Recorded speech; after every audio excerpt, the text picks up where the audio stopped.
اعوذ باللہ من الشیطان الرجیم بسم اللہ الرحمن الرحیم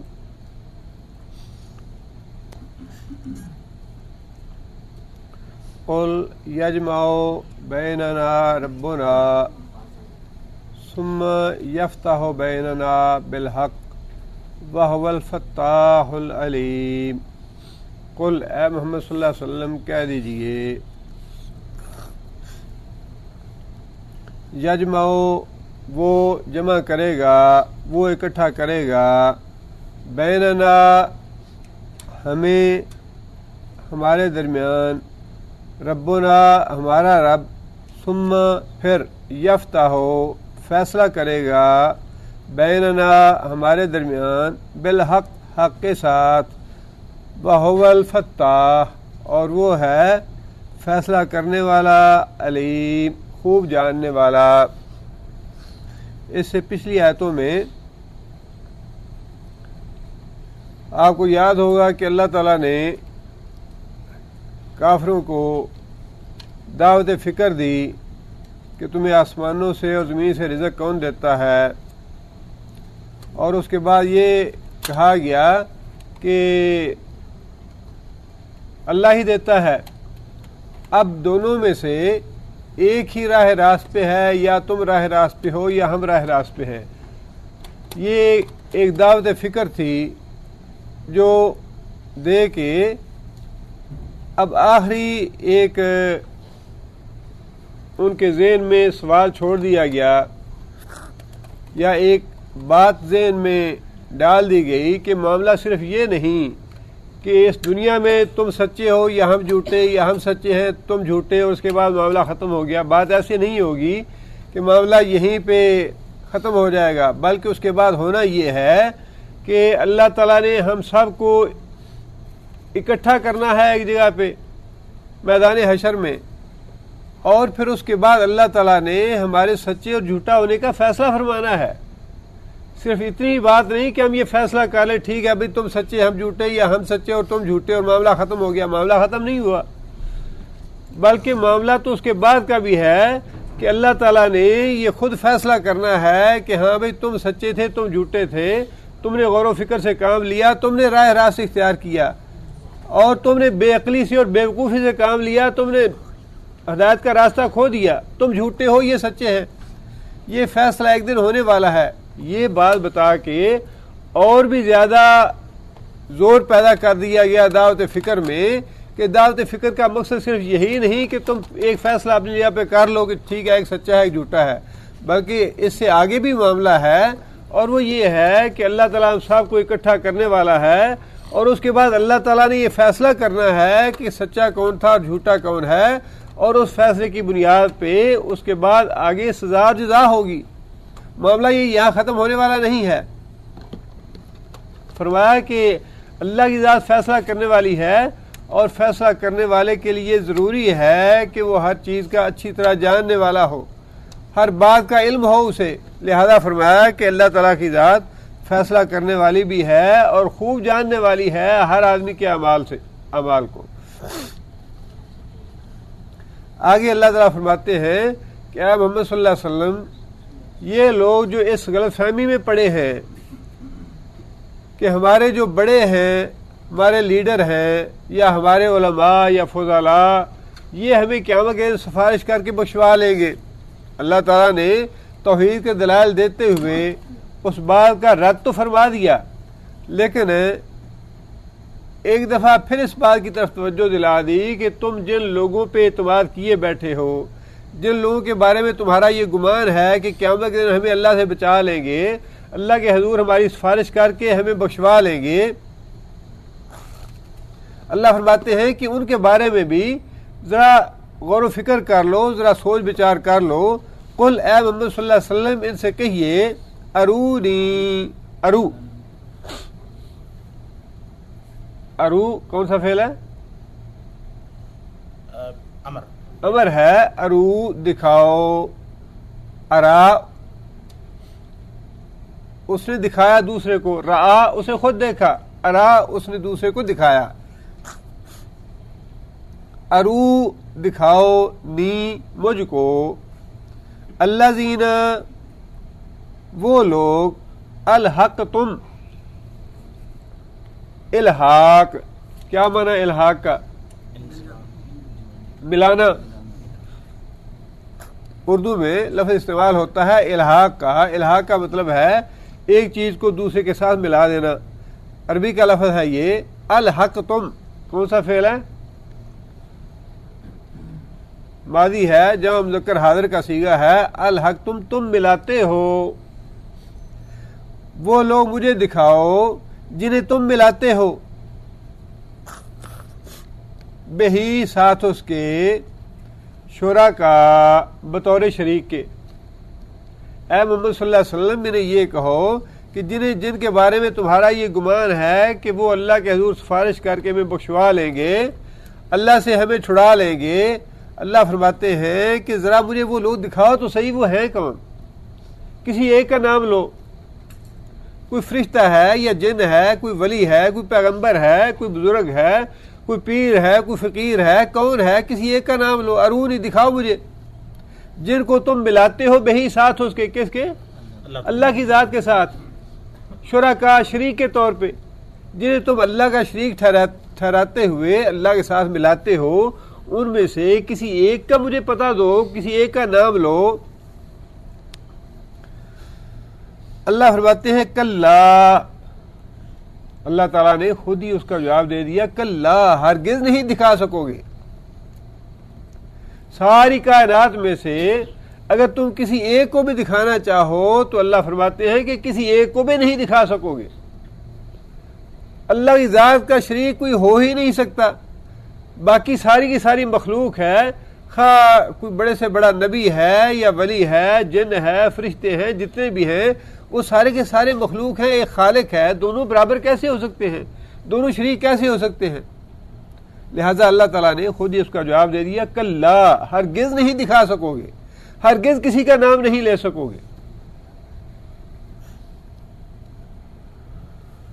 بل هو اللہ العزیز الحکیم بلکہ اصل حقیقت یہ ہے هو اللہ وہ اللہ ہی ہے عزیز بھی ہے حکیم بھی ہے غالب ذات اور حکمت والی ذات صرف ساری کائنات میں ایک ہی ہے اور وہ ذات اللہ تعالیٰ کی ہے اللہ کی ذات پہ کون غالب ہے اللہ کے غلبے میں کون دوسرا شریک ہے اللہ اکیلا حکیم ہے اکیلا علیم ہے اکیلا رحمان ہے اکیلا رحیم ہے اکیلا غالب ہے اپنی صفات میں وحید ہے کوئی اس کا شریک نہیں لہذا فرمایا کہ یہ لوگ انہیں کہو کہ دکھائیں مجھے اگر کوئی ہے تو ہرگز نہیں دکھا سکیں گے اصل حقیقت یہ ہے کہ وہ صرف اللہ ہی ہے جو ساری کائنات پہ غلبہ رکھنے والا ہے اور اس کے کام بڑے ہی حکیمانہ ہیں بڑی حکمت والے کام ہیں اس کے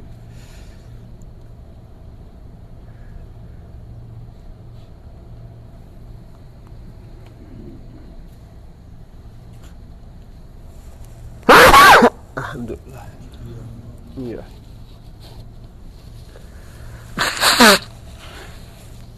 آگے اللہ فرماتے ہیں کہ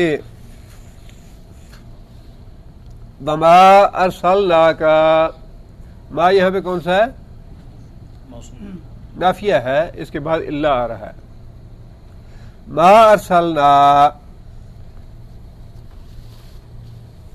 ارسلنا کون سا فعل ہے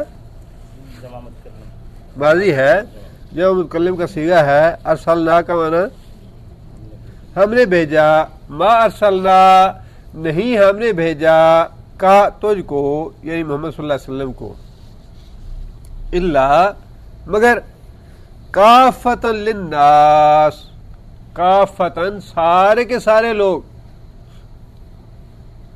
للناس واسطے لوگوں کے جو موجود ہیں ان کے لیے بھی جو مشرق میں ہیں ان کے لیے بھی جو مغرب میں ہیں ان کے لیے بھی اور جو قیامت تک آنے والے ہیں ان سب کے لیے ہم نے اے محمد صلی اللہ علیہ وسلم آپ کو نبی بنا کے بھیجا ہے دو باتیں ہیں اس میں ایک بات تو یہ ہے کہ اس آیت سے نبی صلی اللہ علیہ وسلم کی بہت زیادہ فضیلت ثابت ہوتی ہے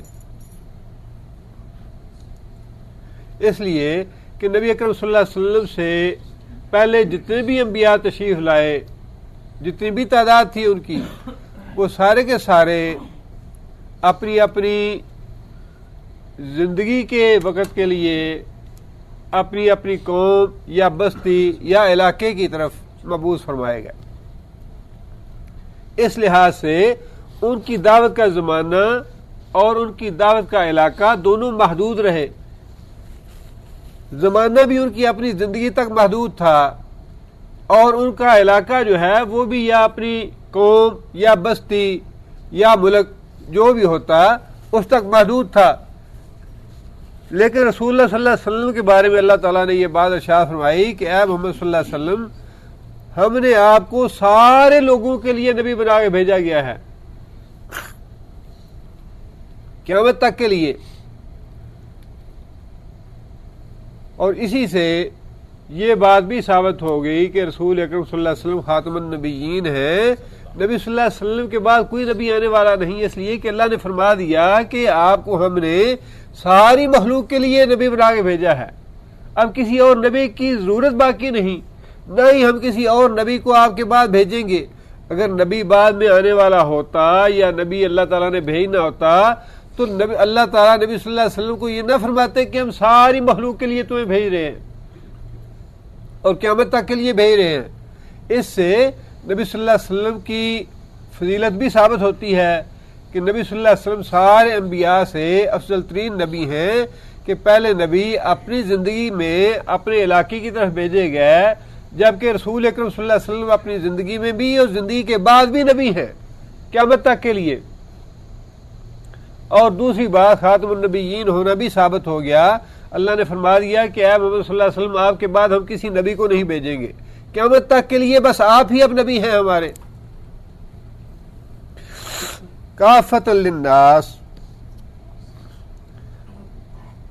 قرآن مجید میں ویسے تو نبی صلی اللہ علیہ وسلم نے خود بھی بہت سی احادیث میں اس بات کی وضاحت فرما دی کہ میں آخری نبی ہوں اور میرے بعد کوئی دوسرا نبی آنے والا نہیں۔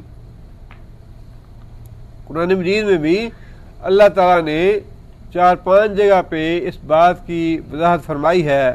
قل یا ایھا الناس انی رسول اللہ الیکم جمیعا، اے محمد صلی اللہ علیہ وسلم کہہ دیجئے یا ایھا الناس، یا ایھا الذین آمنوا نہیں کہا بلکہ یا ایھا الناس، سارے کے سارے لوگ، ایمان لائیں وہ بھی، جو ایمان نہ لائیں وہ بھی، سب کے لیے نبی صلی اللہ علیہ وسلم نبی ہیں۔ اور فرمایا کہ وما ارسلناک الا رحمۃ للعالمین، سارے جہان والوں کے لیے ہم نے آپ کو رحمت بنا کے بھیجا ہے۔ یہ ساری آیتیں ایسی ہیں جن سے رسول اکرم صلی اللہ علیہ وسلم کا خاتم النبیین ہونا اور نبی صلی اللہ علیہ وسلم کا سید الانبیاء ہونا ثابت ہوتا ہے۔ سارے انبیاء سے افضل اور سب سے آخری نبی ہیں، نبی صلی اللہ علیہ وسلم کے بعد کوئی دوسرا نبی آنے والا نہیں۔ جس سیاق و سباق میں اللہ تعالیٰ نے یہ بات ارشاد فرمائی، وہ بھی ساتھ اللہ تعالیٰ نے آخر میں فرما دی، بشیرن و نذیرا، نبی صلی اللہ علیہ وسلم کو بشارت دینے والا اور ڈرانے والا دے کے بھیجا گیا۔ جو لوگ ایمان لیں، نیک عمل کریں، ان کے لیے جنت کی بشارت ہے، اور جو لوگ ایمان نہ لائیں، انکار کریں نبی صلی اللہ علیہ وسلم کا، ان کے لیے عذاب کا اور جہنم کا ڈراوا ہے۔ آگے اللہ نے فرما دیا وَلَٰكِنَّ أَكْثَرَ النَّاسِ لَا يَعْلَمُونَ، ولیکن اور لیکن اکثر الناس، لوگوں کی اکثریت، لا یعلمون نہیں جانتی۔ کیا نہیں جانتی؟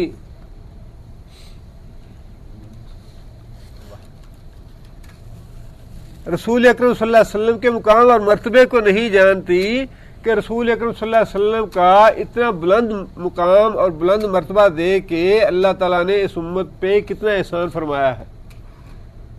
مخاطب ہے کافر جو نبی صلی اللہ علیہ وسلم کا انکار کر رہے تھے اور نبی صلی اللہ علیہ وسلم کو مان نہیں رہے تھے، تو اللہ نے پہلے تو ان کو ویسے دعوت فکر دی مختلف انداز سے اور بتایا کہ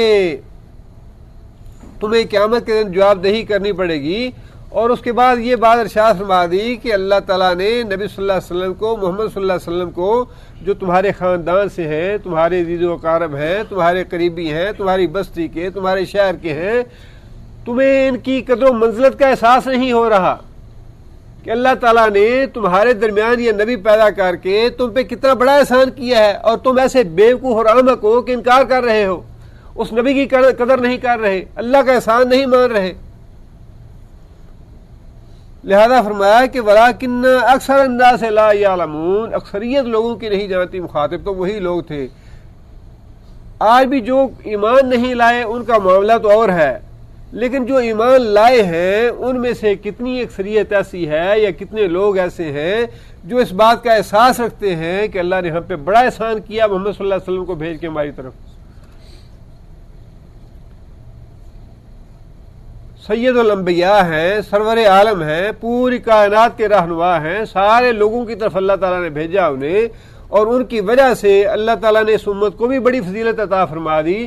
اللہ تعالیٰ کا کتنا یہ بڑا احسان ہے، لیکن کتنے لوگ ہیں جو اس احسان کا اعتراف کرتے ہیں یا محسوس کرتے ہیں کہ واقعی اللہ نے بڑی فضیلت دی ہمیں۔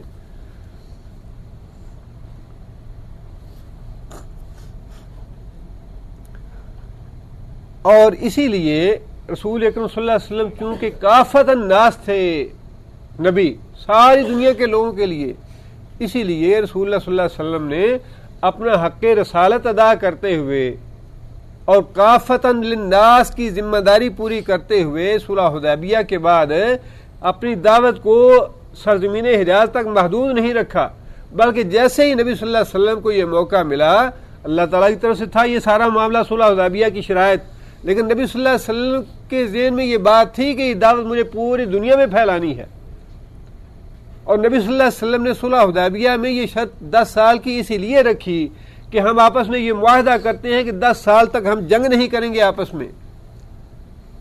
یہ شرط رکھنے کا مقصد یہ تھا کہ ہمیں اپنی دعوت کو ساری دنیا میں پھیلانے کا موقع مل جائے۔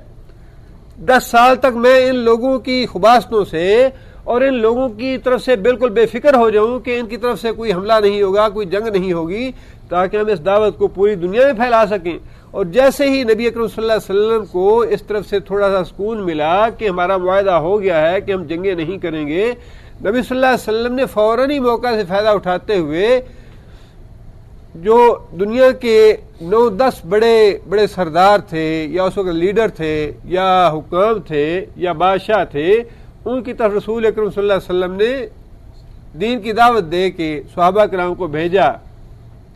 سب سے بڑی طاقتیں تو 2 ہی تھیں، روم کی اور ایران کی، اور نبی صلی اللہ علیہ وسلم نے باری باری دونوں کی طرف اپنے صحابہ کرام کو دین کی دعوت دے کے بھیجا۔ اس وقت کیسر ہرقل تھا جو رومی سلطنت پہ حاکم تھا، نبی اکرم صلی اللہ علیہ وسلم نے صحابی کو بھیجا اس کی طرف، اور اتفاق کی بات یہ کہ ان دنوں وہ بیت المقدس آیا ہوا تھا۔ بیت المقدس اس وجہ سے آیا ہوا تھا کہ اس سے پہلے ہم سورہ حشر میں پڑھ چکے ہیں کہ روم اور ایران کے درمیان لڑائی ہوئی، اور ایران جو ہے اس نے روم کو فتح کر لیا، ایران کو فتح ہوئی، روم شکست کھا گیا، اور اللہ تعالیٰ نے سورہ حشر میں یہ بات ارشاد فرمائی کہ فی بضع سنین، چند سالوں میں رومی غالب آئیں گے۔ اب یہ ایک طرح سے خوشخبری تھی رومیوں کے لیے بھی کہ ہم اپنی شکست کا بدلہ جو ہے وہ لے لیں گے، اور ایک بہت بڑا ثبوت تھا رسول اللہ صلی اللہ علیہ وسلم کی رسالت کا کہ اگر فی الواقع یہ پیشگوئی پوری ہو جاتی ہے تو اس کا مطلب یہ ہے کہ محمد صلی اللہ علیہ وسلم واقعی اللہ کے رسول ہے۔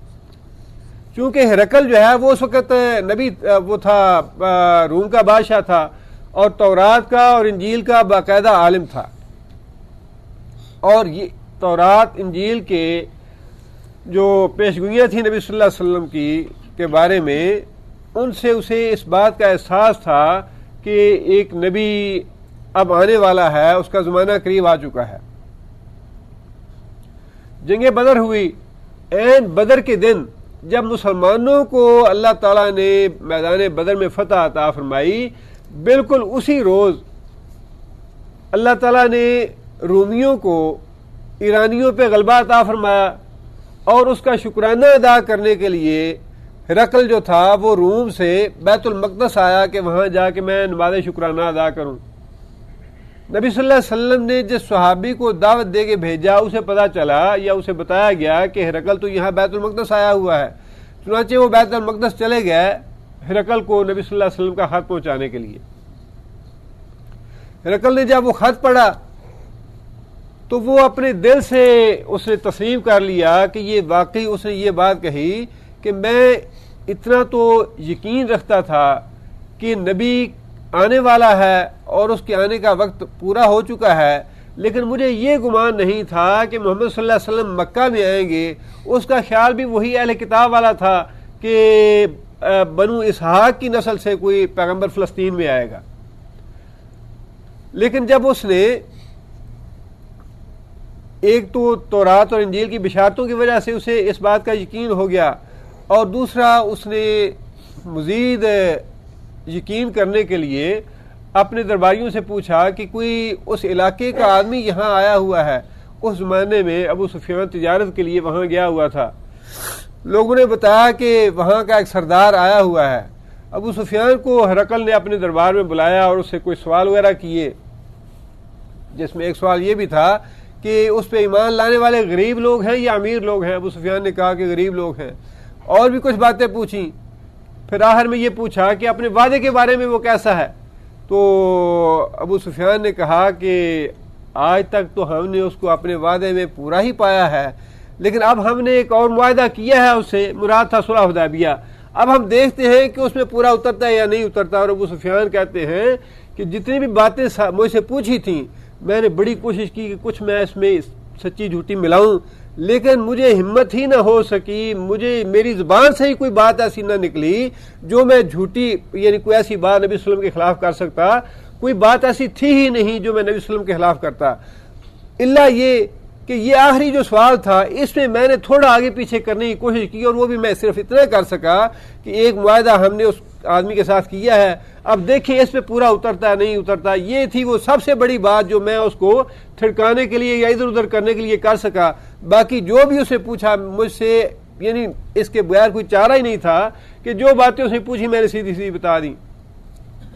ابو سفیان سے ساری باتیں پوچھنے کے بعد ہرقل کو فی الواقع یقین ہو گیا، اور اس نے یہاں تک بات کہی کہ میں کوشش کروں گا کہ اس نبی کے پاس خود پہنچوں، اور اگر میں نے اس نبی کو پا لیا، اس نبی سے ملاقات کی، تو میں اس کے پاؤں دھوؤں گا، جس کا مطلب یہ ہے کہ خود پورے سچے دل سے ایمان لے آیا۔ لیکن جب ابو سفیان کی موجودگی میں اپنے سرداروں کے درمیان اس نے یہ بات کہی تو اس کے جو سردار تھے وہ بڑے غضبناک ہو گئے کہ تم بیوقوف آدمی ہو، تم نے یہ کیسی باتیں کہہ دی ہیں ان مکہ کے لوگوں کے سامنے، یہ وہاں جا کے ہمارے بارے میں کیا سوچیں گے، ہم تو اتنے ماڈرن لوگ ہیں، ہم تو اتنے ترقی یافتہ لوگ ہیں، اور یہ اتنے ان پڑھ اور جاہل قسم کے لوگ ہیں، اور تم ان کے پیچھے لگنے لگے ہو۔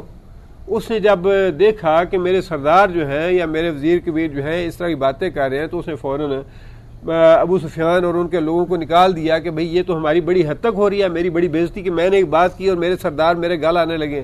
اس نے نکال دیا ابو سفیان کو۔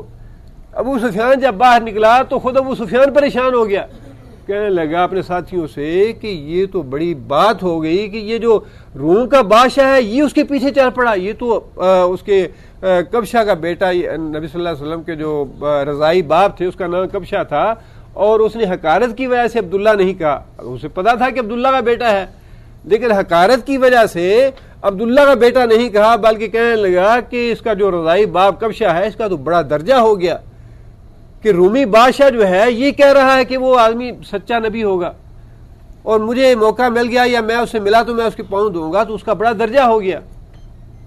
لیکن جب اس کے وزیروں کبیروں نے اس طرح کا رد عمل ظاہر کیا تو ابو سفیان کو باہر نکال دیا۔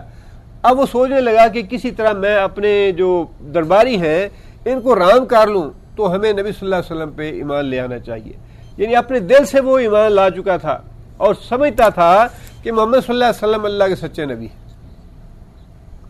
اس وجہ سے کہ وہ عالم تھا تورات اور انجیل کا، اور قرائن سے بھی اور سوال جواب کرنے سے بھی اسے مزید اطمینان ہو گیا۔ اس نے پھر یہ ترکیب سوچی کہ میں اپنا جو ہمارا مفتی ہے اس کے پاس نبی صلی اللہ علیہ وسلم کا خط بھیجتا ہوں، اور اس کے تاثرات اور کمنٹس لیتا ہوں کہ بھائی اس کے بارے میں تم اپنے کمنٹس مجھے لکھ کے بھیجو گے، تم کیا اس کے بارے میں کہتے ہو۔ وہ مفتی کے پاس خط گیا نبی صلی اللہ علیہ وسلم کا، اس نے بھی اس کے اوپر اپنے کمنٹس جو لکھ کے بھیجے وہ یہی تھے کہ تورات اور انجیل کی جو بشارتیں دی گئی ہیں ان کے بارے میں میں سمجھتا ہوں کہ یہ محمد صلی اللہ علیہ وسلم وہی ہے جو اللہ کے سچے نبی ہیں۔ اب وہ جب خط آ گیا ہرقل کے پاس، اب وہ سوچنے لگا کہ میں اپنے درباریوں کو کیسے اس بات پہ قائل کروں اور کیسے ان کو رضامند کروں کہ ہم لوگ ایمان لے آئیں۔ چنانچہ اس نے دربار میں خود داخل ہوا، 2 منزلیں تھی دربار کی، نچلی منزل میں اس نے درباریوں کو بلایا اور اوپر کی منزل میں سامنے آ کے کھڑا ہو گیا، درباریوں سے مخاطب ہو کے کہنے لگا کہ دیکھو یہ جو خط ہمیں آیا ہے اس کے بارے میں نے بھی غور و فکر کیا اور ہمارے جو مفتی ہیں انہوں نے بھی بڑا غور و فکر کیا اور ہم اس نتیجے میں پہنچے ہیں کہ یہ خط جو ہے اللہ کے سچے نبی کا ہے، اور اگر تم اپنی خیر خواہی چاہتے ہو، اگر بھلائی چاہتے ہو، اگر اپنی حکومت اسی طرح قائم دائم رکھنا چاہتے ہو تو اس نبی پہ ایمان لے آؤ۔ باقاعدہ یعنی اس نے پوری تفصیل کے ساتھ اپنے درباریوں کو اس بات کی دعوت دی کہ یہ اللہ کے سچے نبی ہیں، اور اگر تم اپنی حکومت قائم رکھیں۔ اس نے جب ابو سفیان موجود تھا تو اس کے بعد اس نے یہ بات بھی کہی کہ اگر تم ایمان نہیں لاؤ گے تو یہ جگہ جہاں میں کھڑا ہوں وہاں تک یہ نبی پہنچ جائے گا۔ مطلب یہ تھا کہ اس کی حکومت جو ہے یہاں تک آ جائے گی، اگر تم ایمان نہیں لاتے تو تمہاری حکومت جو ہے ختم ہو جائے گی۔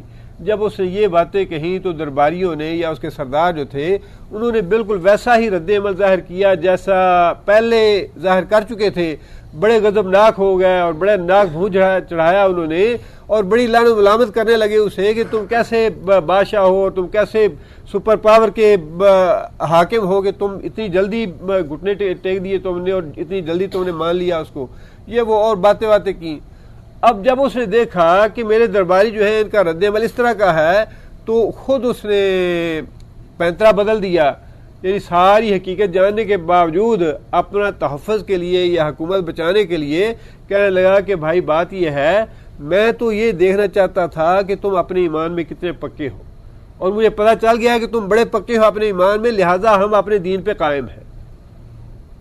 چنانچہ وہ اپنی حکومت بچانے کے لیے، اب یہ معاملہ جو ہے یہ اللہ تعالیٰ کی طرف سے ہوتا ہے، اللہ بہتر جانتے ہیں کیا مسئلتیں اور کیا حکمتیں ہیں۔ اسی ہرقل کی سلطنت میں ایک گورنر تھے حضرت فروا بن عمر جزامی، ان کو جب یہ جنگ موتا ہوئی، اور جنگ موتا بھی اسی سلسلے میں ہی ہوئی، نبی صلی اللہ علیہ وسلم نے اپنا خط دے کے آدمی کو بھیجا، وہ بھی رومی سلطنت کے تابع تھا گورنر، اس نے نبی صلی اللہ علیہ وسلم کے قاصد کو قتل کروا دیا۔ نبی صلی اللہ علیہ وسلم نے لشکر بھیجا کہ جا کے بدلہ لو، اس میں حضرت زید بھی تھے، عبداللہ بن رواحہ بھی تھے، حضرت جعفر بھی تھے، تینوں شہید ہو گئے جنگ موتا میں۔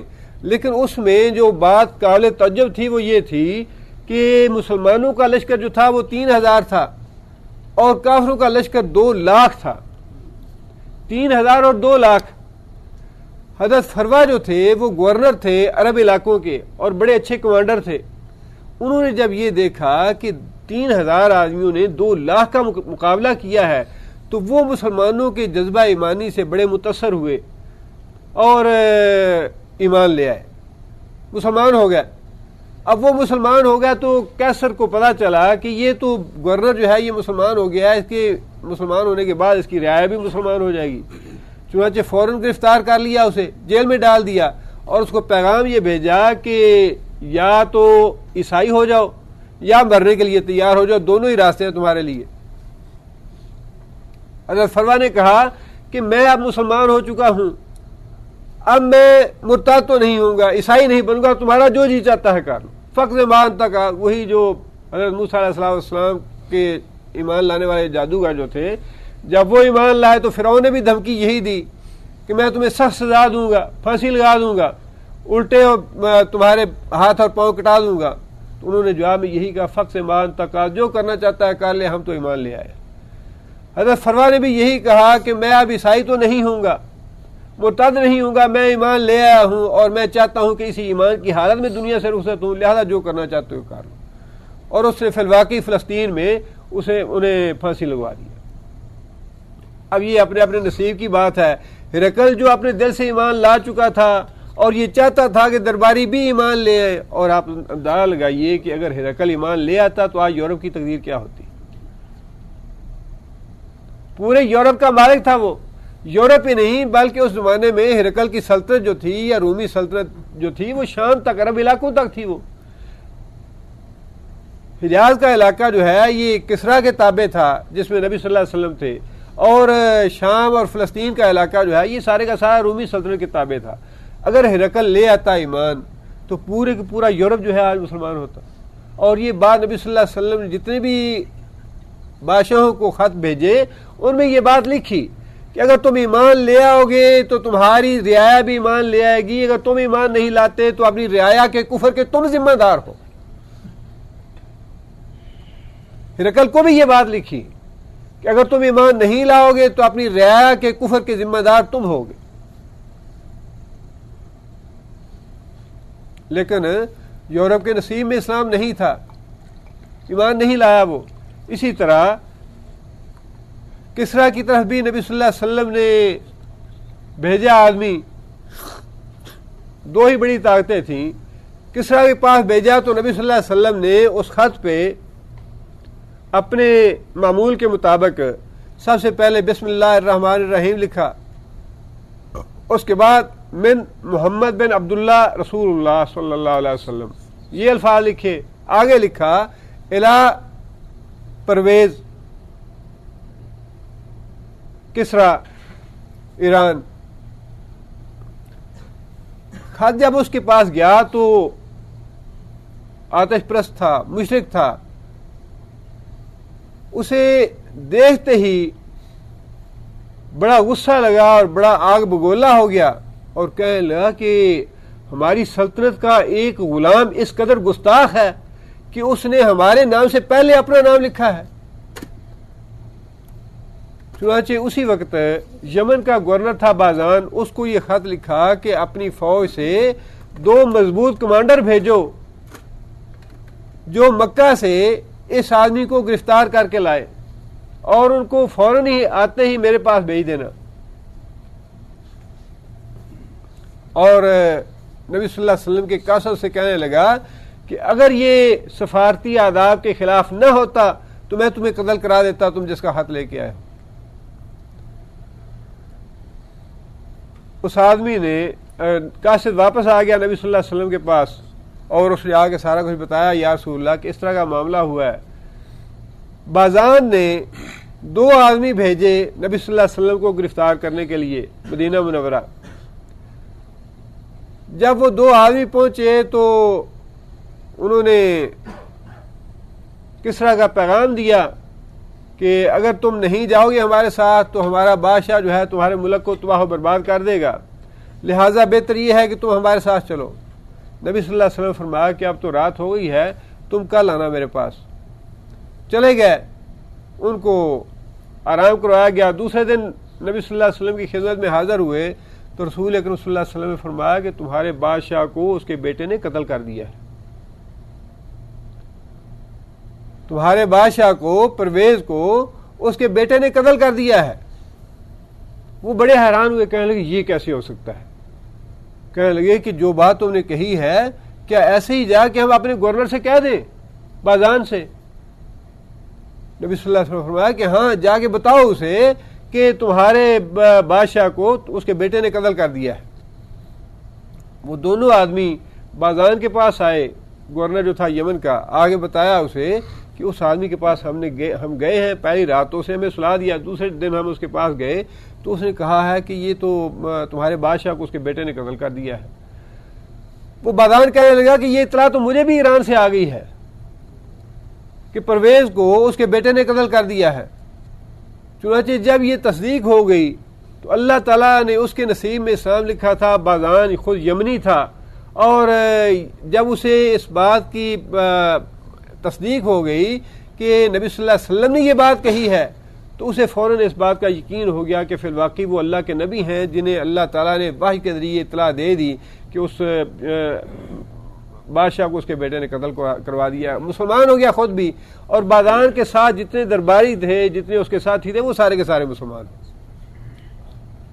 اس طرح سے رسول اکرم صلی اللہ علیہ وسلم نے جتنے بھی اس وقت ایک طرح سے پوری دنیا میں دین کی دعوت نبی صلی اللہ علیہ وسلم نے پہنچا دی, اور جن لوگوں کو نبی صلی اللہ علیہ وسلم نے خطوط لکھے ان میں سے 4 بادشاہ اپنی رعایا سمیت مسلمان ہوئے. ایک تو نجاشی تھا, حبشہ کا بادشاہ, بڑا رحم دل آدمی, عادل آدمی. حبشہ کے جو ہجرت کر کے مسلمان گئے تھے ان کو پناہ دی اس نے, اور جب نبی صلی اللہ علیہ وسلم کا قاصد خط لے کے گیا تو اس کی بڑی عزت افزائی کی اس نے, اور حضرت جعفر رضی اللہ تعالیٰ عنہ کے ہاتھ پہ اسلام قبول کیا, اور پھر اپنے 2 بیٹے, اپنے بیٹے اور کچھ افراد اپنی حکومت کے نبی صلی اللہ علیہ وسلم کی خدمت میں بھیجے, جو کہ راستے میں جہاز کے غرق ہونے کی وجہ سے پہنچ نہ سکے. لیکن ساتھ اس نے یہ لکھا کہ اے محمد صلی اللہ علیہ وسلم, میں آپ پہ ایمان لے آیا ہوں, اگر آپ حکم دیں یا آپ کو مطلوب ہو تو میں آپ کی خدمت میں حاضر ہونے کے لیے تیار ہوں. میں خود حاضر ہوتا ہوں, لیکن میں اپنے بیٹے کو بھیج رہا ہوں. اسی طرح بحرین کا جو بادشاہ تھا وہ ایمان لے آیا, یمن کا بادشاہ یہ ایمان لے آیا, اور عمان کا بادشاہ, یہ 4 بادشاہ ایمان لے آئے, اور ان کے ساتھ ان کی رعایا کے لوگ جن کے نصیب میں لکھا تھا وہ لے آئے. اور بعض لوگ جو تھے انہوں نے نبی صلی اللہ علیہ وسلم کی قاصد کی عزت اور احترام کیا, جس طرح مصر کا بادشاہ تھا مقوقس, اور نبی صلی اللہ علیہ وسلم کو ہدیے وغیرہ بھیجے لیکن ایمان نہیں لایا.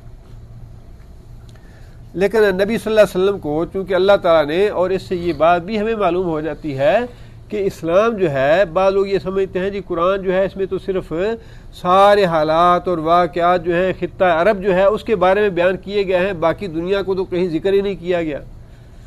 باقی دنیا کا ذکر کیوں نہیں کیا گیا کہ روم اور ایران کی لڑائیوں کا ذکر آ گیا. نبی صلی اللہ علیہ وسلم نے پوری دنیا میں کوئی اس وقت کی بڑی حکومت نہیں چھوڑی جس کو نبی صلی اللہ علیہ وسلم نے براہ راست خطوط نہ بھیجے ہوں. 9 خطوط ایسے ہیں جو تقریباً سارے سیرت کی کتابوں کے جو مؤلف ہیں انہوں نے ان کا ذکر کیا ہے. لیکن پیرس کے پروفیسر حمید اللہ تھے, انہوں نے نبی صلی اللہ علیہ وسلم کی سیاسی زندگی ایک کتاب لکھی ہے بڑی اچھی, اس میں انہوں نے اور بہت سے خطوط کا ذکر کیا ہے کہ ان 9 خطوط کے علاوہ بھی نبی صلی اللہ علیہ وسلم نے بہت سے لوگوں کو خطوط لکھے جن کا زیادہ چرچا نہیں ہو سکا یا جو دریافت نہیں ہو سکے, لیکن حمید اللہ پیرس نے باقاعدہ تحقیق کر کے یہ بتایا کہ نبی صلی اللہ علیہ وسلم کے اور خطوط بھی موجود ہیں. اور اس طرح نبی صلی اللہ علیہ وسلم نے اپنے زمانے میں ہی پوری دنیا میں الحمدللہ دین کی دعوت کو پھیلا دیا, اور پھر یہ بھی فرما دیا قیامت قائم نہیں ہوگی جب تک اللہ کا یہ دین جو میں لے کے آیا ہوں ہر اس جگہ تک نہ پہنچ جائے جہاں تک سورج کی روشنی جاتی ہے. جس کوئی خیمہ, کوئی گھر, کوئی جنگل, کوئی بیابان, کوئی صحرا ایسا باقی نہیں رہے گا, جہاں تک سورج کی روشنی جاتی ہے وہاں تک انشاءاللہ میرا دین پہنچے گا. اس دین کی دشمنی کرنے والے تو ہر زمانے میں رہے, اس کو مٹانے والے کبھی کسی نام سے کبھی کسی نام سے, لیکن سارے ناکام اور نامراد ہوئے, اور جتنے بھی یہ کوشش کریں گے وہ انشاءاللہ سارے ناکام اور نامراد ہوں گے, اور جو اللہ کے رسول نے بات ارشاد فرمائی ہے وہ انشاءاللہ سچ ثابت ہو کر رہے گی. آگے اللہ فرماتے ہیں وَيَقُولُونَ مَتَىٰ هَٰذَا الْوَعْدُ إِن كُنتُمْ صَادِقِينَ. اب چونکہ اللہ تعالیٰ نے یا نبی صلی اللہ علیہ وسلم نے یہ بات پہلے ارشاد فرمائی کہ اللہ ہمیں اور تمہیں اکٹھا کرے گا اور ہمارے درمیان فیصلہ کرے گا, اب اسی حوالے سے اللہ تعالیٰ نے یہ بات ارشاد فرمائی کہ لوگ تمسخر اور مذاق کے طور پہ آپ سے یہ کہتے ہیں متى هذا الوعد, کہ وہ وعدہ قیامت کا کب پورا ہوگا. ان کنتم صادقین, اگر اے مسلمانوں اگر تم اپنے اس وعدے میں سچے ہو تو بتاؤ کہ وہ قیامت کب آنے والی ہے. 10 سال کے بعد آئے گی, 100 سال کے بعد آئے گی, 50 سال کے بعد آئے گی, کب آئے گی؟ اللہ تعالیٰ نے اس کا جواب یہ ارشاد فرمایا قل, اے محمد صلی اللہ علیہ وسلم انہیں کہہ دیجئے لکم میعاد, واسطے تمہارے ایک میعاد ہے, ایک مدت ہے, یومن ایسے دن کی, لا تستاخرون, لا تستاخرون کون سا فعل ہے؟ مضارع منفی کا. تم نہیں مؤخر کر سکو گے، تم نہیں پیچھے کر سکو گے، ان ہو اس سے، ساعتن ایک ساتھ، ایک لمحہ، ایک لمحہ بھی تم اسے پیچھے نہیں کر سکو گے. ولا تستقدمون، اور نہ ہی ایک لمحہ تم آگے کر سکو گے. یعنی اللہ تعالیٰ کا جو فیصلہ ہے وہ تمہاری مرضی کے تابع نہیں، تمہاری خواہشات کے تابع نہیں، تم اللہ کی خواہش کے تابع ہو، تم اللہ کے امر کے تابع ہو، تم اللہ کے حکم کے تابع ہو. جو وقت اللہ نے لکھا ہے اس وقت کو تم آگے پیچھے نہیں کر سکتے. وہ وقت اسی وقت آئے گا جو اللہ نے لکھا ہے، تم پہ نافذ ہو کے رہے گا.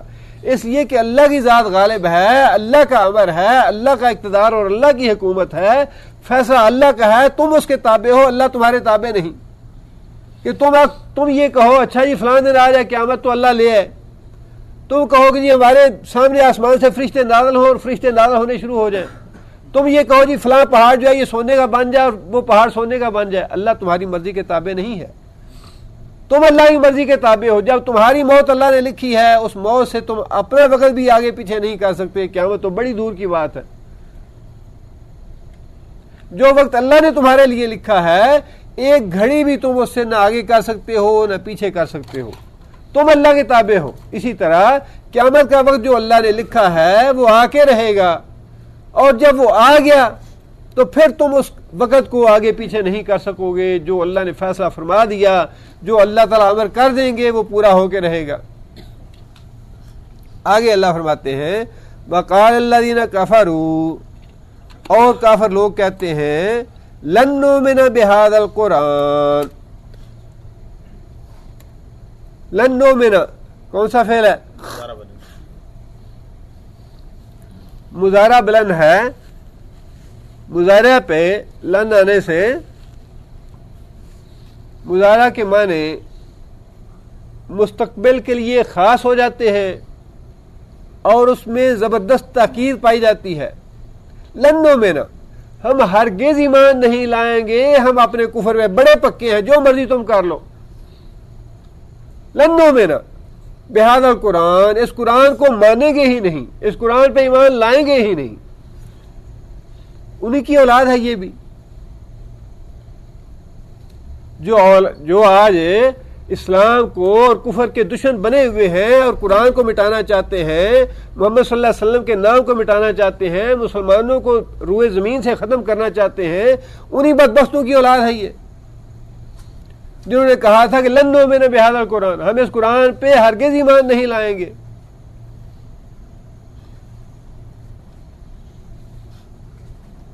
بالکل وہی طرز عمل ہے. اور یہ بات قرآن مجید کے ساتھ جو دشمنی ہے کافروں کی، اس کو اللہ تعالیٰ نے گاہے بگاہے قرآن مجید میں بیان فرمایا ہے ان کے حالات کے حوالے سے. جیسا کہ یہاں بھی اللہ تعالیٰ نے فرمایا، اور دوسری جگہ اللہ تعالیٰ فرماتے ہیں قال الذین لا یرجون لقاءنا ائت بقرآن غیر ھذا او بدلہ. اس سے پہلے یہ آیت ہم پڑھ چکے ہیں کہ وہ لوگ جو اللہ تعالیٰ سے ملاقات کی امید نہیں رکھتے، وہ یہ کہتے ہیں کہ اے محمد صلی اللہ علیہ وسلم ائت بقرآن غیر ھذا، اس قرآن کے علاوہ کوئی اور کتاب لے آؤ، اس پہ ہم ایمان نہیں لائیں گے. یا پھر اگر اس کتاب کو تم بدل نہیں سکتے، اس قرآن کی جگہ کوئی دوسری کتاب نہیں لا سکتے، بدل ہو، اس سے جہاد کی آیتیں نکال دو، کافروں کے بارے میں جو آیتیں ہیں وہ نکال دو، حجاب کے بارے میں جو آیتیں ہیں وہ نکال دو. بدماشی باقی ہمارے لیے رہنی چاہیے، آزادی رہنی چاہیے، اپنی مرضی سے ہم زندگی بسر کریں، شراب پئیں، زنا کریں، فحاشی کریں، بدماشی پھیلائیں، اس سے ہمیں منع نہ کرے کوئی چیز. حجاب کی آیتیں نہیں ہونی چاہیے، جہاد کی آیتیں نہیں ہونی چاہیے. قتال سے بڑا ڈر لگتا ہے، جان نکلتی ہے، خون نکلتا ہے، قتال کیسے کریں گے؟ اور بدل دو اس کو. آج بھی خبیث یہی کہہ رہے ہیں اس سلیبس بدلو. سلیبس کا کیا مطلب ہے؟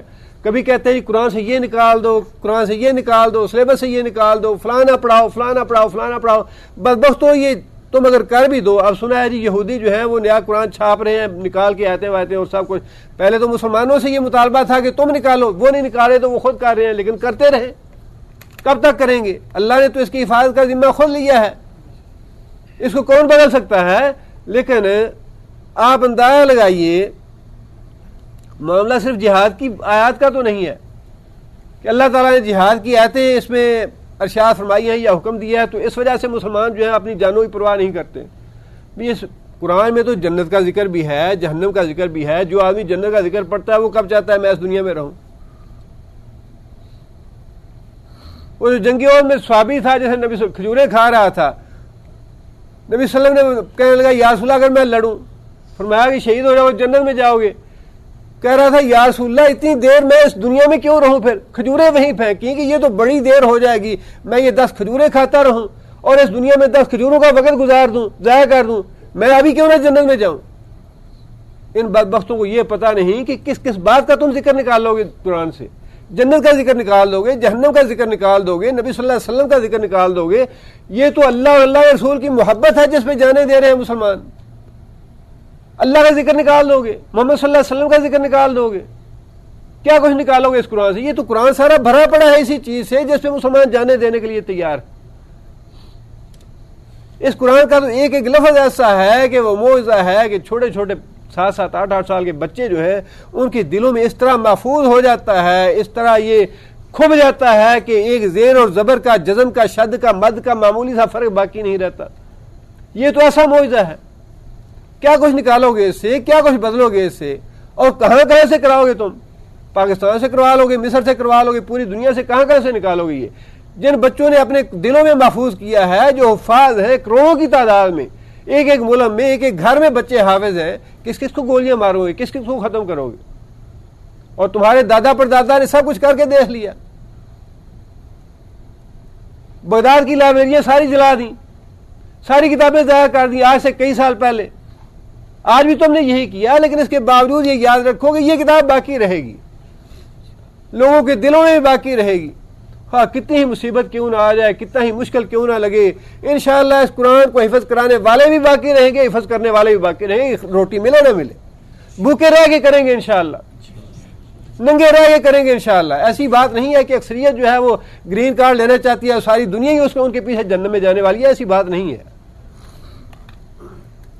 آج بھی دیکھیں مساجد کی صفوں میں جا کے بھوکے رہ کے، فاقے کر کے، پڑھانے والے بھی موجود ہیں، پڑھنے والے بھی موجود ہیں، کپڑے بدن میں نہیں ہیں، پھٹے پرانے کپڑے ہیں، لیکن اس کے باوجود الحمدللہ یہ مسجدیں اور مدارس جو ہیں یہ آباد رہیں گے.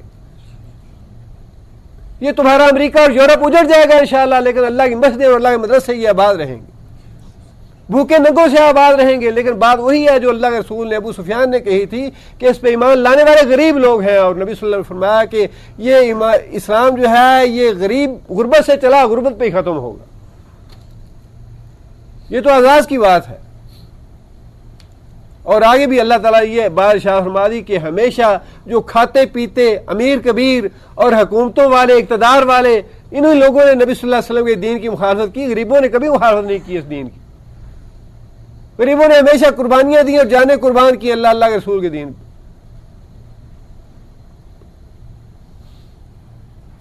وقال الذین کفروا لن نؤمن بہذا القرآن، کافر کہتے ہیں کہ ہم اس قرآن پہ ہرگز ایمان نہیں لائیں گے.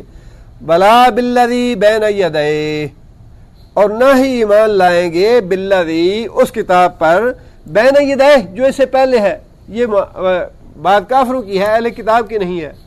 اہل کتاب مدینہ میں تھے، یہودی اور عیسائی، لیکن یہ بات ہو رہی ہے مکہ کے کافروں کی جو نہ تورات پہ ایمان لائے، نہ انجیل پہ ایمان لائے، نہ قرآن مجید پہ ایمان لائے، کہ انہوں نے یہ بات کہی نبی صلی اللہ علیہ وسلم سے کہ ہم تو اس قرآن پہ بالکل ایمان نہیں لائیں گے، کبھی ایمان نہیں لائیں گے، مرتے مر جائیں گے. بات بالکل وہی ہے. بنو قریظہ کا محاصرہ کیا جنگ احزاب کے بعد نبی صلی اللہ علیہ وسلم نے، اور محاصرہ اتنا سخت ہو گیا کہ یہودیوں کو یقین ہو گیا کہ ہمارے بچنے کا کوئی راستہ باقی نہیں. یہودیوں کا سردار جو تھا اس نے اکٹھا کیا سارے مردوں کو، کہنے لگا کہ سب سے پہلی بات تو یہ ہے کہ تمہیں اس بات کا علم ہے کہ محمد صلی اللہ علیہ وسلم اللہ کے سچے نبی ہیں. کہنے لگے کہ بالکل ٹھیک بات. سب نے تائید کی کہ واقعی محمد صلی اللہ علیہ وسلم اللہ کے سچے رسول ہیں، ہم یہ بات سمجھتے ہیں، یہ بات مانتے ہیں کہ اللہ کے رسول ہیں. کہنے لگا تو پھر پہلی بات تو میں تمہیں یہ کہوں گا کہ اللہ کے رسول پہ ایمان لے آؤ، اپنی جانیں بچاؤ، بال بچوں کی جانیں بچاؤ، اپنے مال اور اولاد کو بچا لو ایمان لا کے نبی صلی اللہ علیہ وسلم پہ۔ کہنے لگے کوئی اور بات کرو، ایمان نہیں لائیں گے ہم، جانتے ہیں کہ سچا نبی ہے، جان پہ بنی ہوئی ہے، یہ پتہ ہے کہ یہاں سے اگر محاصرہ ختم نہ ہوا تو سارے قتل کیے جائیں گے، اور قتل ہوئے بھی، لیکن اس کے باوجود یہ بات لنوں میں نہ، ہرگز ایمان نہیں لائیں گے۔ خود حضرت صفیہ ام المومنین، باپ یہودی کافر مشرک اہل کتاب حیی بن اخطب اور بھائی اس کا ابو یاسر بن اخطب، دونوں نبی صلی اللہ علیہ وسلم سے مل کے آئے اور دونوں کی گفتگو حضرت صفیہ رضی اللہ تعالیٰ عنہ نے سنی۔ ابو یاسر نے کہا حیی سے، اپنے بھائی سے، کہ محمد صلی اللہ علیہ وسلم کے بارے میں کیا خیال ہے؟ حیی نے کہا کہ واللہ اللہ کا سچا نبی وہی ہے جس کا تورات میں ذکر ہے، وہی محمد ہے جس کا تورات میں ذکر آیا ہے۔ تو ابو یاسر نے کہا کہ پھر کیا ارادہ ہے، ایمان لاؤ گے یا نہیں لاؤ گے؟ کہنے لگا واللہ جب تک زندہ ہوں دشمنی کروں گا، جب تک زندہ ہوں عداوت ہی عداوت رکھوں گا، اور فی الواقع اس نے عداوت ہی رکھی اسلام سے۔ لنوں میں نے بہذا القرآن، ایمان لائیں گے ہی نہیں اس قرآن پہ۔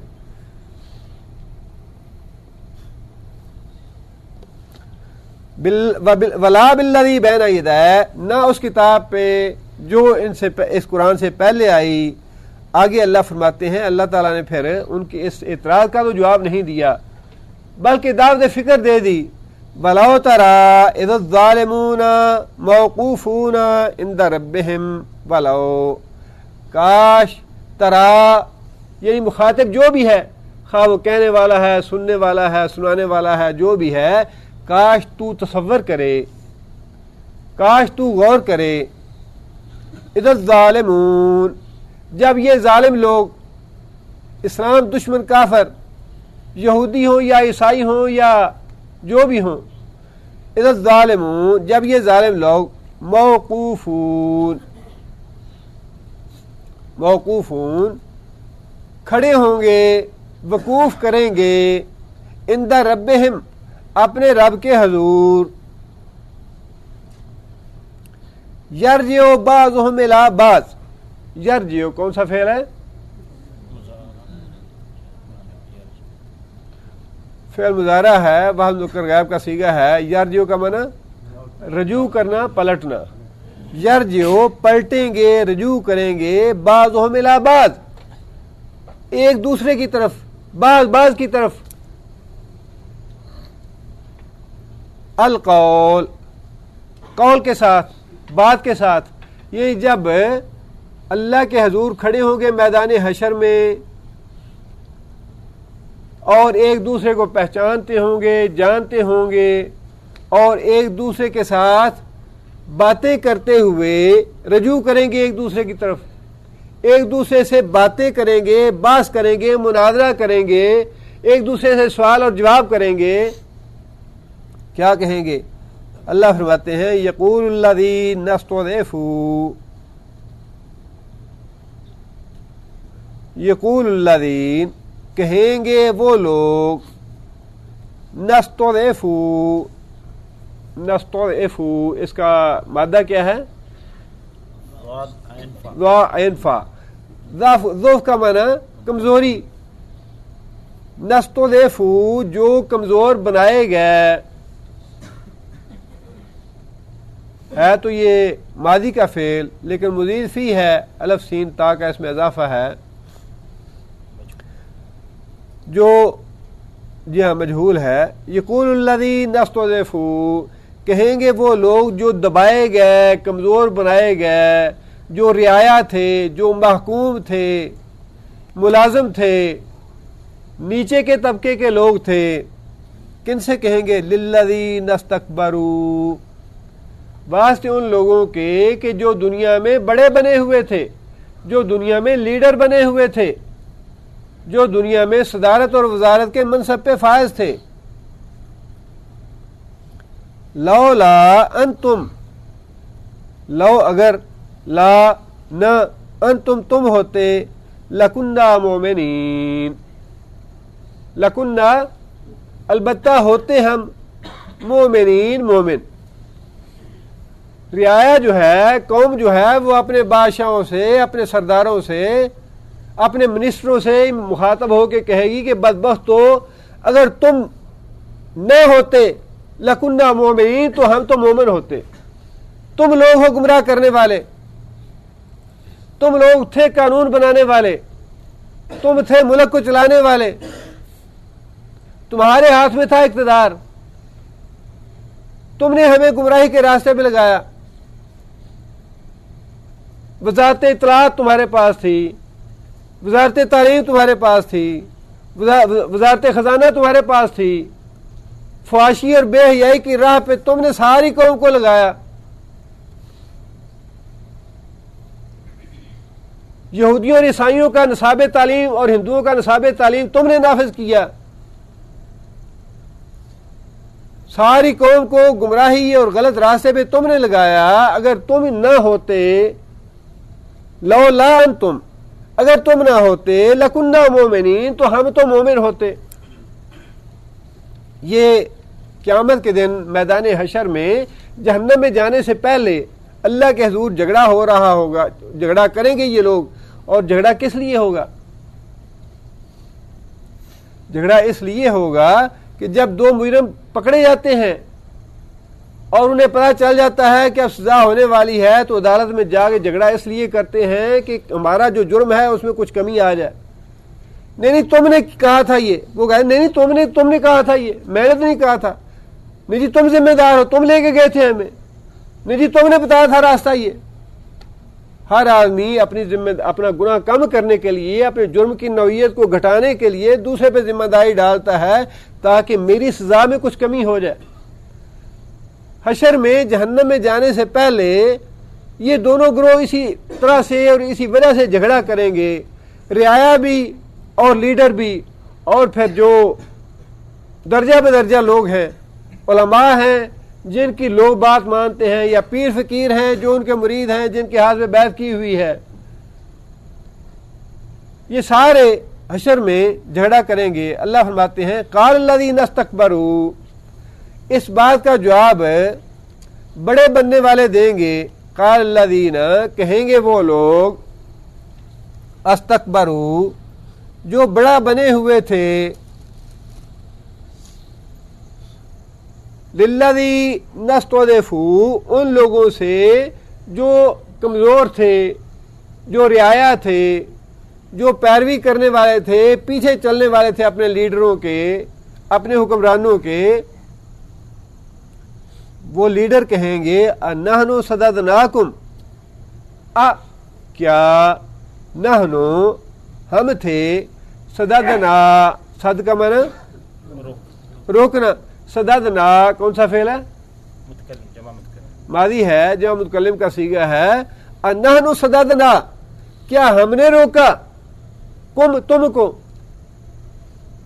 اب لیڈر جو ہیں وہ یہ جواب دے رہے ہیں کہ کیا ہم نے تم کو روکا عن الہدی، سیدھے راستے سے؟ بھائی ٹی وی اگر گندا تھا، فحاشی اور بے حیائی تھی، کیوں گھر میں رکھا؟ ہم نے کہا تھا کہ بھئی یہ لو پیسے ٹی وی کے لیے اور گھر میں لے کے آؤ۔ تم لوگ خود ہر مہینے کی تنخواہ سے بچاتے رہے 100 روپیہ، 500 روپیہ، اور جب 15 ہزار ہو گیا تم نے خود اپنے ہاتھوں سے خریدا۔ کس نے کہا تھا کہ یہ رکھو اپنے گھر میں؟ وہ کہیں گے نہیں جی تم نے یہ پروگرام دکھایا ہمیں۔ وہ کہیں گے جی ہم نے کہا تھا یہ خرید کے رکھو گھر میں۔ یہ جھگڑا ہوتا رہے گا کہ ہم نے تو ہدایت سے تمہیں نہیں روکا۔ نحن صددناکم عن الہدی، کہ سیدھے راستے پہ چلنے سے کیا ہم نے تمہیں روکا تھا؟ ہم نے کہا تھا کہ جاؤ جا کے فلم دیکھو سینما ہال میں، تم خود چل کے گئے۔ وہ کہیں گے کہ حضور آپ نے یہ نظام بنایا ہوا تھا، یہ سودی کاروبار جو ہے، یہ سودی نظام تم نے مسلط کیا تھا۔ وہ کہیں گے ٹھیک ہے سودی نظام تو تھا پورے پاکستان میں، لیکن کیا ہم نے کہا تھا کہ جاؤ بینک میں جا کے اکاؤنٹ رکھو سودی نظام میں؟ یہ جھگڑا ہوگا دونوں میں، اپنی اپنی ذمہ داری کم کرنے کے لیے، اپنے اپنے جرائم کم کرنے کے لیے، سزا سے بچنے کے لیے جھگڑا کریں گے دونوں گروہ۔ عن الہدا بعد اذ جاءکم، اس کے بعد کہ تمہارے پاس ہدایت آ گئی. اللہ کے رسول کا راستہ تمہیں معلوم تھا، نمازیں پڑھنی ہے، زکوٰۃ دینی ہے، روزہ رکھنا ہے، سود سے بچنا ہے، حلال کھانا ہے، عورتوں کو پردے میں رکھنا ہے، گھر بٹھانا ہے، اور فحاشی بے حیائی کے راستے پہ نہیں چلنا. یہ ساری ہدایت کی باتیں تمہارے پاس آ گئیں. اب یہ ہمیں بتاؤ کہ ہم نے تمہیں، یہ بات جو ہے اس سے پہلے پچھلی آیتوں میں شیطان کے ساتھ بھی یہی ہوگا. شیطان کو لوگ کہیں گے تم نے گمراہ کیا، وہ کہے گا کہ لا تلومونی لوموا انفسکم، کہ میں نے تمہیں ایک دعوت دی، ایک راستہ تمہیں دکھایا، اس کے مقابلے میں پیغمبروں کا بھی راستہ بھی تھا، تم نے پیغمبروں کا راستہ پسند نہ کیا، میرے راستے پہ تم آ گئے، اب میرا قصور کیا ہے اس میں؟ نہ آتے. وہی جھگڑا یہاں بھی ہوگا کہ حضرت صاحب آپ کا قانون بنایا ہوا تھا، آپ نے یہ سارا راستہ دکھایا ہمیں، آپ نے سودی نظام بنایا ہوا تھا. وہ کہیں گے کہ جناب ہم نے تو بنایا ہوا تھا، نظام تھا، سب کچھ ٹھیک تھا، ہم اپنی سزا بھگتیں گے، لیکن تمہیں یہ کس نے کہا تھا کہ اس بینک میں جا کے رکھو جس میں سودی نظام ہوتا ہے یا سودی کاروبار ہوتا ہے؟ تمہیں کس نے کہا تھا؟ ٹھیک ہے رشوت لینے دینے کا چلن تو تھا، لیکن ہم نے کہا تھا کہ رشوت لے کے گزارا کرو. تمہیں پتا تھا رشوت حرام ہے، سود حرام ہے. بعد اذ جاءکم، ہدایت آئی تمہارے پاس، تم ساری باتیں جانتے تھے کہ اللہ کے رسول کی دعوت کیا ہے، اللہ کیا چاہتا ہے، رسول کیا چاہتا ہے. آگے وہ کہیں گے بل کنتم مجرمین، اصل بات یہ ہے کہ تم خود مجرم ہو، تم خود بدبخت ہو، تم خود گناہ کے راستے پہ چلنے میں لذت محسوس کرتے تھے. عورت کی آواز میں بڑی لذت ہے، گانا چھوٹتا ہی نہیں ہے. صبح اٹھتے ہیں تو ریڈیو پہ آواز پڑتی ہے، ویڈیو پہ اور گانے پہ. رات سوتے ہیں تو ٹی وی دیکھتے دیکھتے سوتے ہیں. یہ چس ایسی لگتی ہے گندگی کی، غلاظت کی، فحاشی کی، بے حیائی کی، جان چھوڑتی ہی نہیں. وہ انہیں کہیں گے کہ اگر تم نہ ہوتے تو ہم مومن ہوتے. وہ انہیں کہیں گے کہ بل کنتم مجرمین، بدبختو تم خود مجرم ہو، تم ہمیں کیوں الزام دیتے ہو؟ ہم تو اپنی سزا بھگتنے ہی والے ہیں، لیکن تم بھی تو شامل ہو اس میں. تمہیں کس نے کہا تھا کہ عورتوں کو بازار میں لے کے پھرو ننگے منہ؟ ہم نے کہا تھا ننگے منہ لے کے نکلو انہیں. ہم نے دعوت تو دینی تھی، دعوت تو دی گناہی کی، اور شیطان بھی کہے گا کہ میری دعوت تو تھی ہی، لیکن تم اس کی طرف آنے والے تم خود تھے. اللہ کے رسول کی دعوت کی طرف کیوں نہیں گئے؟ تم اللہ کے رسول کی بات کیوں نہیں مانی تم نے؟ آگے اللہ فرماتے ہیں کہ پھر وہ جو رعایا تھی، کمزور تھے، پیچھے چلنے والے تھے، وہ کہیں گے وقال الذین استضعفوا، اور کہیں گے وہ لوگ جو دبائے گئے، جو محکوم تھے، جو رعایا تھے، جو پیچھے چلنے والے تھے، للذین استکبروا، ان لوگوں سے جو لیڈر بنے ہوئے تھے، جو بڑے بنے ہوئے تھے، جو لوگوں کے آگے لگے ہوئے تھے. کیا کہیں گے؟ بل مکر اللیل والنہار، بلکہ مکر اللیل والنہار، دن رات تمہارے مکر و فریب تھے، تم نے دن رات مکر و فریب کا جال پھیلایا ہوا تھا. اذ تامروننا، اذ جب، تامرون تم حکم دیتے، مضارع ہے جو مذکر حاضر کا صیغہ ہے، تامرون تم حکم دیتے، نا ہم کو، ان نکفر باللہ، کہ اللہ کی بات نہ مانو، ہمارے پیچھے چلو. اس دنیا میں یہ کہہ لینا بڑا آسان ہے کہ ہم بش کے کامیابی کی دعا کرتے ہیں. میں چاہتا ہوں کہ بش کامیاب ہو جائے. قیامت کے دن جب اللہ سوال کرے گا کہ تم نے اس کافر کے لیے دعا کیوں کی، بتاؤ تم کافر ہو یا مسلمان ہو. تم اپنے آپ کو کہتے ہو میں صوفی وزیر اعظم ہوں، صوفی منش آدمی ہوں، میں کرتا ہوں، حج کرتا ہوں، میں روزے رکھتا ہوں، نمازیں پڑھتا ہوں. کیا جواب دو گے اللہ کو؟ جس کافر نے ساری دنیا میں مسلمانوں کا خون بہایا، مسلمانوں پہ ظلم کر رہا ہے، مسلمانوں کی تذلیل کر رہا ہے، تم کہتے ہو کہ میں اس کی کامیابی کی دعا کرتا ہوں. یہ تمہارا مکر اور فریب ہے جو تم مسلمانوں کو دے رہے ہو. مکر اللیل والنہار، دن رات تم نے مکر و فریب کا جال پھیلا رکھا تھا لوگوں کو گمراہ کرنے کے لیے. کافروں نے تو مکر و فریب کا جال پھیلانا ہی پھیلانا ہے. مسلمانوں کو تو عقل آنی چاہیے کہ دہشت گردی کیا ہے کیا نہیں ہے. یہ تو کافروں کا مکر و فریب کا جال ہے. اور یہی بات نوح علیہ السلام کہیں گے کہ یا اللہ انہوں نے تو ایسا مکر و فریب کا جال مکروا مکرا کبارا کہ یا اللہ بہت بڑا مکر کا جال پھیلا رکھا تھا ساری دنیا میں. کسی کو انہوں نے ایمان کی طرف نہیں آنے دیا, کسی کو اسلام کی طرف نہیں آنے دیا.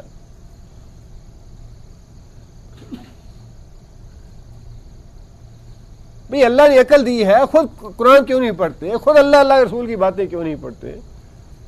ہاں جی ہمیں ثبوت مل گیا فلاں دہشت گرد ہے, ہمیں ثبوت مل گیا کہ فلاں بھی فلاں کا تنظیم کا ہے, اس کو بھی پھانسی لگا دو, اس کو بھی وہاں بھیج دو, اس کو بھی جیل میں ڈال دو. جو کافر کہتے جاتے ہیں وہی تمہاری بات ہے, جو کافر کہیں اس پہ تم ایمان لاتے ہو. بل مکر اللیل والنہار, یہ دن اور رات جو تم مکر فریب کر رہے ہو اور گمراہ کر رہے ہو مسلمانوں کو, اور مسلمانوں کو کافروں کے ہاتھوں تذلیل کروا رہے ہو. ابھی کہتے ہو کہ ہم عراق میں فوج بھیجنے کے لیے تیار ہیں, دیکھا ہے عراق میں کیا کر رہے ہیں کافر مسلمانوں کے ساتھ. یہ اسلام ہے, اللہ کا خوف ہے یہ. اور ابھی کہتے ہو میں سید زیادہ ہوں. سادات والی کون سی بات ہے تمہارے اندر؟ دیکھو وہاں سیدوں کے ساتھ کیا ہو رہا ہے. عورتوں کو ننگا کر کے پریڈ کرائی جاتی ہے, مردوں کو مردوں سے بدکاری پہ مجبور کیا جاتا ہے, عورتوں کے ساتھ زنا کیا جاتا ہے, پیشاب کیا جاتا ہے ان پہ. ننگی تصویریں اب تو پوری دنیا میں پھیل گئی ہیں. ابھی کہتے ہیں جی ہم عراق میں اپنی فوجیں بھیجنے پہ سوچ رہے ہیں, غور کر رہے ہیں. شرم آنی چاہیے, ڈوب مرنا چاہیے ایسی باتیں کرنے کی بجائے. اس لیے بھیجو گے تم اپنی فوجیں وہاں پہ, مسلمانوں پہ گولیاں چلائے, مسلمانوں کی تذلیل کرے جا کے تمہاری فوج. وہ فوج جس کو تم نے پاکستان کا مطلب کیا لا اللہ کے نام پہ تم نے بنایا ملک. آج ماڈریٹ اسلام کے نام پہ تم ساری کفر اور ساری بے حیائی اور بدماشی جو ہے وہ کر رہے ہو. تامروننا, تم ہمیں حکم دیتے تھے ان نکفر باللہ, کہ ہم اللہ پہ ایمان نہ لائیں, اللہ کی باتوں کا انکار کریں. ونجعل لہ اندادا, ونجعل اور بنائیں, لہو اس کے ساتھ, اندادا دوسروں کو شریک, اللہ کے ساتھ دوسروں کو اس کا شریک بنائیں. وَأَسَرُّ النَّدَامَةَ وَأَسَرُّ, اسرّو اس کا مادہ کیا ہے؟ سیرارا, اسرار پوشیدہ باتیں. اسرّو چھپائیں گے, ماضی ہے اسرّو, اور وہ چھپائیں گے الندامۃ ندامت کو. وہ جو بڑے بنے ہوئے ہیں, یہاں چار چار قلعے لگے ہوئے ہیں, تمغے لگے ہوئے ہیں, اور دنیا میں سرداریاں ملی ہوئی ہیں, اتھارٹی بنے ہوئے ہیں, میرا آرڈر ہے, میرا حکم ہے, پورے ملک میں جو چاہوں کر سکوں. جب وہاں پہنچیں گے تو اثر الندام آتا, یاد کریں گے کہ دنیا میں ہاں ہم تو بڑے بادشاہ بنے ہوئے تھے, بڑے تمغے لگے ہوئے تھے ہمارے, تو بڑے سٹار لگے ہوئے تھے ہمارے, وہ کدھر گئے ہمارے سٹار اور ہمارے تمغے. اثر الندام آتا, جب اللہ کے حضور کھڑے ہوں گے اور ان کے لعن و ملامت کریں گے ان کی رعایا ان کی اور ان کے پیچھے چلنے والے, تو اللہ فرماتے ہیں کہ اتنے نادم ہوں گے کہ اپنی ندامت کو چھپانے کی کوشش کریں گے. لما رأوا العذاب, جب وہ اپنے سامنے جہنم کو دیکھیں گے. یہ سارا معاملہ, سارا جھگڑا جو ہے میدان حشر کا ہے. جب ابھی جہنم میں داخل نہیں ہوئے, اپنے سامنے جب بھڑکتی ہوئی جہنم کو دیکھیں گے تو پھر ندامت کو چھپانے کی کوشش کریں گے. اللہ فرماتے ہیں وَجَعَلْنَا الْأَغْلَالَ, جعلنا اور ہم کریں گے, ہم ڈال دیں گے, اغلال زنجیریں, توق, فی آناک ان کی گردنوں میں. آناک واحد کیا ہے؟ عنق, عنق واحد ہے, آناک جمع ہے. ان کی گردنوں میں زنجیریں ڈال دیں گے. الذین کفروا, ان لوگوں کی گردنوں میں جنہوں نے کفر کیا. آگے اللہ فرماتے ہیں کہ حل یجزون الا ما کانوا یعملون. حل یہاں پہ کون سا ہے؟ سوالیہ بھی ہو سکتا ہے, نافیہ بھی ہو سکتا ہے. حل نہیں یجزون وہ بدلہ دیے جائیں گے الا مگر ما جو کانو تھے یعملون عمل کرتے، جو کام وہ آج کر رہے ہیں دنیا میں، جو مسلمانوں کے ساتھ ظلم کر رہے ہیں، جبر کر رہے ہیں اور درندوں والا سلوک کر رہے ہیں، اس کی جزا یہی ہے کہ جس طرح مسلمانوں کو سزائیں دے رہے ہیں ویسے ہی سزائیں، وہی الفاظ تو وہی ہیں لیکن اس سزا کا اس سزا سے کوئی مقابلہ ہی نہیں ہے۔ نبی صلی اللہ علیہ وسلم قرآن مجید میں بھی اللہ تعالیٰ نے یہ بات تو ارشاد فرمائی کہ 70 ہاتھ لمبی زنجیر میں جکڑے جائیں گے، 70 ذراعً 70 ہاتھ لمبی زنجیر میں مجرموں کو جکڑا جائے گا۔ 70 ہاتھ سے مراد ہے کونی سے لے کر اس انگلی تک ایک ذرا یا ایک ہاتھ عربی میں اس کو بولتے ہیں، تقریباً 1.5 فٹ ہوتا ہے۔ 70 ہاتھ کا مطلب ہے کہ 100 سے تقریباً زائد لمبی زنجیر ہوگی جس میں جکڑا جائے گا انہیں، اور جیسا کہ نبی صلی اللہ علیہ وسلم نے فرمایا کہ جہنم میں جہنمیوں کے جسم کو بہت بڑا کر دیا جائے گا، ایک دانت جو ہے احد پہاڑ کے برابر ہو جائے گا تاکہ جہنم کی سزا کو برداشت کر سکیں۔ یہ جو مسلمانوں کو سزا دے رہے ہیں، جو ظلم کر رہے ہیں، بہت بڑا ظلم ہے، لیکن جو جہنم کا عذاب ہے، جو جہنم کی سزا ہے، وہ تو ایسی ہے جو برداشت کرنے کسی کے بس میں نہیں ہوگی۔ لیکن سزائیں تو وہی ہیں جو اس دنیا میں مسلمانوں کو زنجیروں میں جکڑ رہے ہیں، بیڑیاں پہنائی جا رہی ہیں، توق پہنائے جا رہے ہیں، وہی چیزیں ہیں۔ قرآن مجید میں اللہ تعالیٰ نے بھی وہی الفاظ اور وہی باتیں ارشاد فرمائی ہیں، لیکن ان کی کوئی نسبت نہیں ہے آپس میں۔ جو عذاب جہنم میں ہوگا اس عذاب کا تصور بھی نہیں کیا جا سکتا اس دنیا میں۔ حل یجزون نہیں بدلہ دیے جائیں گے الا مگر ما کانوا یعملون جو وہ عمل کرتے رہے۔ آگے پھر اللہ تعالیٰ نے اسی مضمون کو آگے چلاتے ہوئے یہ بات ارشاد فرمائی کہ انبیاء کی مخالفت یا حق کی یا دین اسلام کی مخالفت ہمیشہ کھاتے پیتے لوگ، پیٹ بھرے لوگ اور طاقت والے لوگ، حکومت والے لوگ، آج ہم یہ اللہ تعالیٰ کا نظام اللہ ہی بہتر جانتے ہیں، لیکن کافروں کا، مشرکوں کا اس دنیا میں دولت مند ہونا یہ اللہ تعالیٰ کا ایک نظام ہے، یہ اللہ تعالیٰ کی کوئی خاص حکمت ہے۔ اس میں آج پوری دنیا سے جتنا زیادہ یعنی بجٹ یا جو کچھ بھی ہے، پوری دنیا کا بجٹ اتنا نہیں ہوتا جتنا اکیلا امریکہ کا ہوتا ہے۔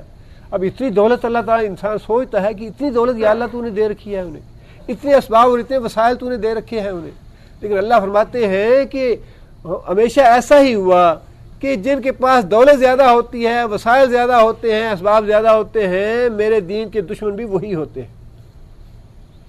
جس کا مطلب یہ ہے کہ دین کی دشمنی وہی لوگ کرتے ہیں جن ملکوں میں زیادہ دولت ہے، جن ملکوں میں زیادہ سہولتیں ہیں، جن ملکوں کو اللہ تعالیٰ نے زیادہ وسائل دیے ہوئے ہیں۔